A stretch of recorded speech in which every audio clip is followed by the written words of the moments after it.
మా చిన్నతనంలో వినేవాళ్ళం, మా యుక్త వయసులో చూసాం ప్రత్యేకించి. ఏదైతే ప్రపంచం రెండు దేశాల మధ్యన నడుస్తూ ఉండేది.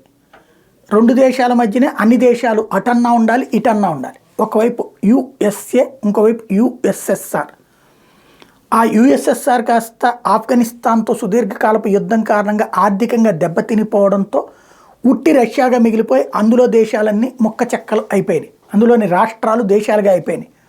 అదే ఇప్పుడు ఉక్రెయిన్ అయినా, పోలాండ్ అయినా ఇట్లాంటివన్నీ కూడా.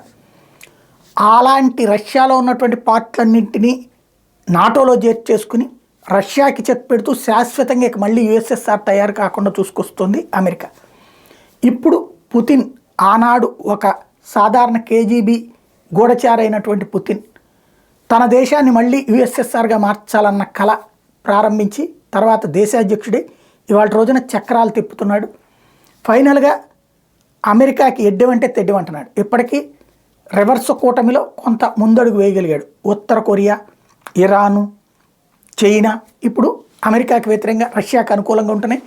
అరబ్ దేశాలు ఇద్దరితో న్యాయం పాటిస్తున్నాయి. అంటే ఒకప్పుడు అమెరికాకి తొత్తులుగా ఉండేటువంటి అరబ్ దేశాలు ఇప్పుడు రష్యాతో తోడుంటున్నాయి, అమెరికాని వదిలిపెట్టట్లేదు.